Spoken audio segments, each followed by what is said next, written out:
लोगों में तेजी से इसका रुझान बढ़ रहा है। नेचुरल रिजल्ट्स अचीव करने के लिए कॉस्मेटिक ट्रीटमेंट्स करवा रहे हैं। फीमेल्स में ज्यादा फेस और ब्रेस्ट सर्जरीज का रुझान है और कॉम्प्लिकेशन हर सर्जरी में नहीं होती, बहुत लेस चांसेस होते हैं। एंटी एजिंग ट्रीटमेंट्स की बहुत डिमांड है। जैसे जैसे अवेयरनेस आ रही है, लोगों को पता है कि सोल्यूशन मौजूद है, तो लोग उसको ऑप्ट करते हैं। लोग खूबसूरत लगने के लिए, फ्रेश नजर आने के लिए आजकल खुद एतमाद जो होती है ना इंसान में, खुद एतमादी कैसे महसूस हो, इंस्टाग्राम के फिल्टर्स भी लोग लगाते हैं और सेल्फीज़ का दौर है। और इस सारे दौर में हमने एस्थेटिक ट्रीटमेंट्स पे तो बहुत ज़्यादा बात की है। आज हम सर्जरी पर बात करेंगे कि मर्द और ख़वातीन प्लास्टिक सर्जरी क्यों करवाते हैं, क्या इसका रुझान बढ़ता जा रहा है। ट्रीटमेंट्स भी हैं बहुत सारे मार्केट में और इनका रुझान जो है वो बहुत तेज़ी से जो है बढ़ते जा रहा है। सबसे मसला बड़ा ये है कि अक्सर लोगों को पता ही नहीं होता कि कॉस्मेटिक सर्जरीज कितनी फ़ायदेमंद हैं, कितनी नुकसान देती हैं। प्लास्टिक सर्जरी और कॉस्मेटिक सर्जरी में फ़र्क क्या होता है और कौन सा प्रोसीजर आपके लिए सूटेबल है, कब करवाना चाहिए, और सबसे बढ़कर कि क्या हर चीज़ का हल सर्जरी ही है।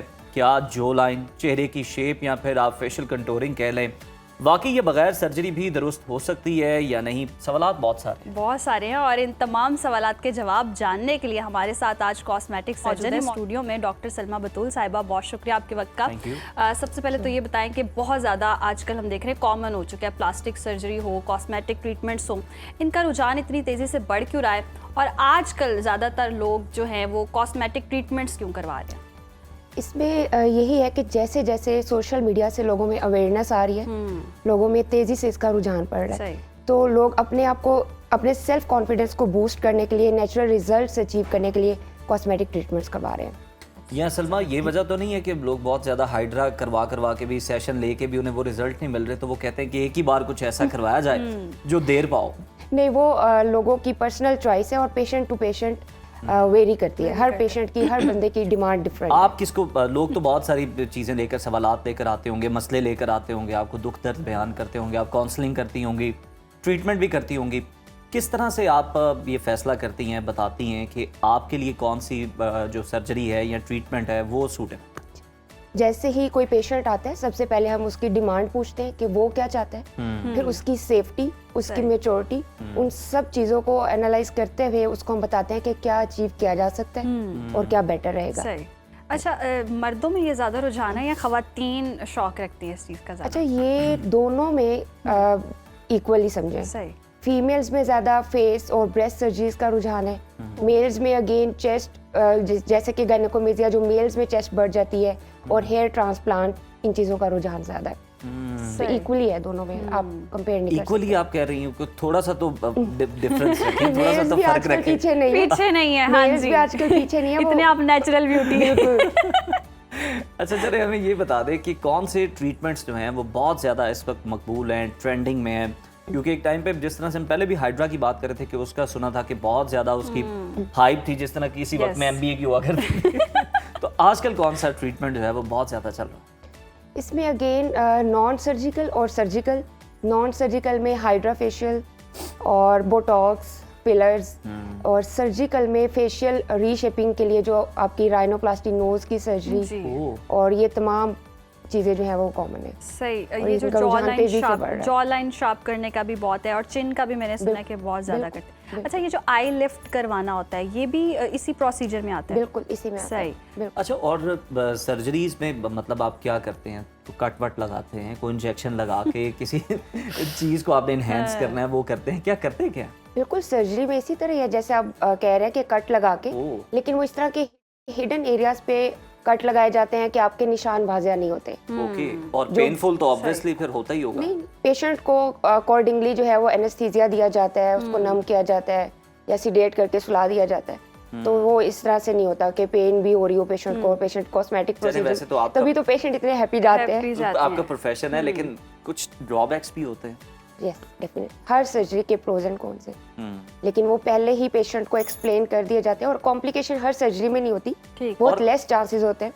पेशेंट की आपको मेडिकल रिपोर्ट भी मांगते हैं कि किसी को कुछ है तो हमने इसका सर्जरी नहीं करनी, हम इसको नहीं छेड़ेंगे, ये बता दिया जाता है? बिल्कुल, पेशेंट की प्रीवियस मेडिकल और सर्जिकल हिस्ट्री हमारे लिए बहुत इंपॉर्टेंट होती है, और उसके बाद टेस्ट करवाए जाते हैं जिसमें पेशेंट की फिटनेस चेक की जाती है, क्या पेशेंट फिट है, और स्पेशली आजकल तो हर सर्जिकल प्रोसीजर से पहले हेपेटाइटिस बी, सी और HIV के टेस्ट बहुत ज़रूरी हैं। चाहे पेशेंट कहे कि उसको नहीं है, लेकिन हमने कंफर्म करना है, क्योंकि एक पेशेंट के बाद अगला पेशेंट करना है, तो ये बहुत मैंडेटरी अच्छा, मेरी टीम की तरफ से भी अब डिमांड आ चुकी है, वो डिम्पल के बारे में पूछ रहे हैं कि जी डिम्पल का प्रोसीजर क्या होता है, लोग बनवाना चाहते हैं तो फेक डिम्पल्स भी बनते हैं? बिल्कुल बिल्कुल फेक डिम्पल बनते हैं, और इसमें कोई हार्डली 30 to 35 मिनट का प्रोसीजर होता है। आप आते हैं, चीक वाला एरिया नम किया जाता है और मुंह के अंदर से डिम्पल बनाया जाता है, सो दैट बाहर पे कोई निशान ना आए चेहरे पे। तो किसी ने बनवाना हो तो मोस्ट वेलकम। जिनका डिम्पल है वो क्यों शो करते देखते हैं कि किसी के एक साइड पे बेचारे का डिम्पल है और वो उसी साइड से तस्वीरें ले रहा होता है। जिनके हैं वो समझ सकते हैं,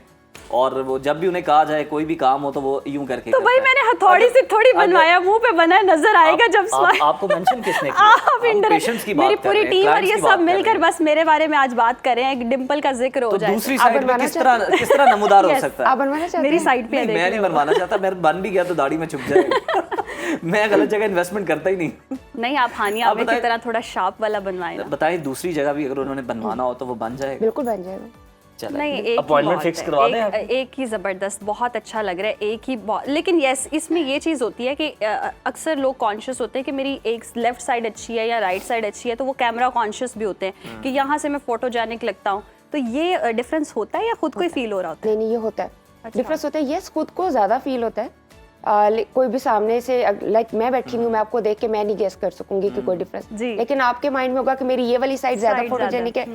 मैं कोई भी पिक्चर आप लेंगे आप उसको प्रेफर करेंगे, तो हर किसी को होता है, मेरा खुद है। अच्छा सलमा, हमें ये भी बताइएगा कि कुछ लोग जो है वो कोई तिल होता है, मोल होता है, उसको हटवाना चाह रहे होते हैं। अच्छा, कुछ बनवाना चाह रहे होते हैं होंठ के करीब या कहीं भी। नीलम मुनीर को देख रहे, ट्रेंड सेट हुआ है, तो वो भी मुमकिन है? बिल्कुल, दोनों चीजें मुमकिन है। कोई चीज जिसका नाम मुमकिन नहीं, ये हाँ शायरों का भी कसूर है ना, जिन्होंने इतनी पोइट्रीज की हुई हैं तिलों के बारे में, तेरी मुखड़े पे काला काला तिल।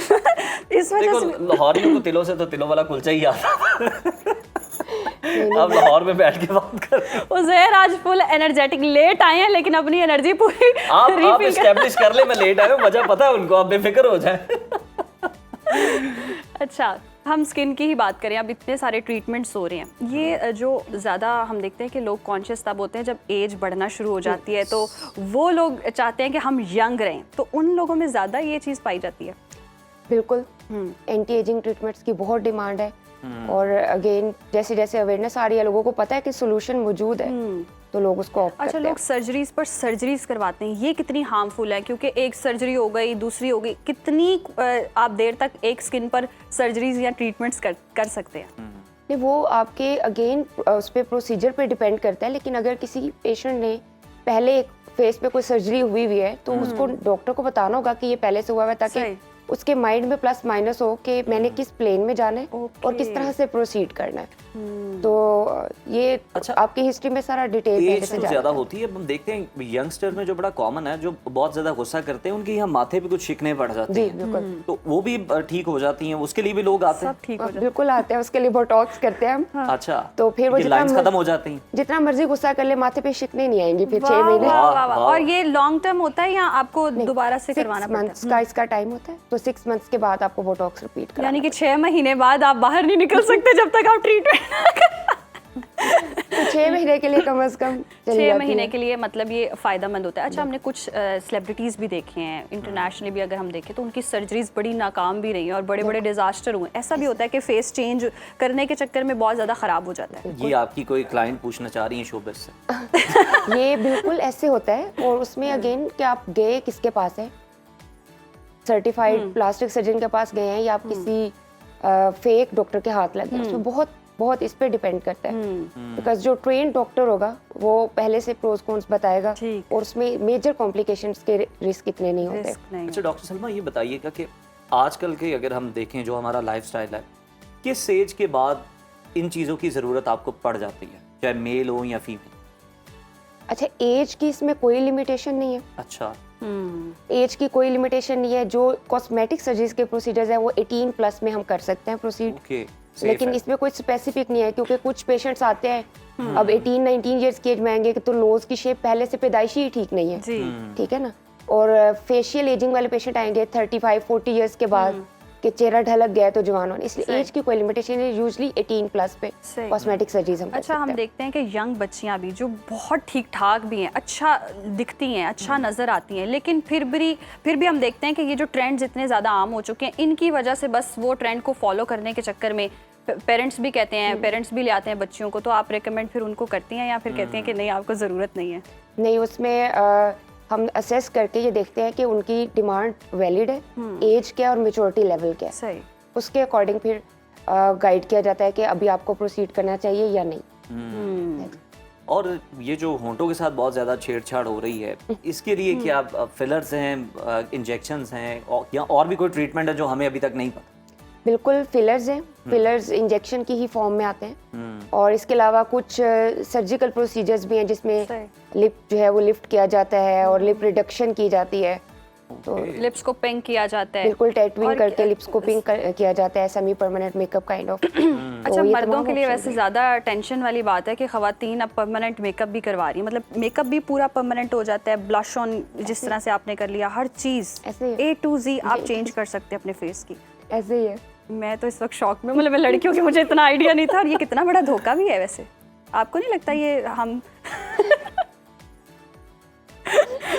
वैसे खैर जो भी है, बहुत ज़बरदस्त। अगर इस तरह की किसी को तो वैसे ज़रूरत हो, किसी को अगर Yes. एतमाद मिल रहा है इस चीज़ से और ये सेफ आपका है, क्या वो जा रहा किसी- है, ये कहने लगे आप? हाँ, प्रोफेशनल से करवा रहा है तो फिर ठीक है। देखिए ना, Yes. आपका जब आप स्मार्ट लग रहे होते हैं तो आपका कॉन्फिडेंस जो है वो बूस्ट होता है। बहुत शुक्रिया डॉक्टर सलमा आपके वक्त का। और नाज़रीन, लेकिन उज़ैर बहुत सारे खूबसूरत लोग जब करवाते हैं ना, वो समझ नहीं आता कि क्यों।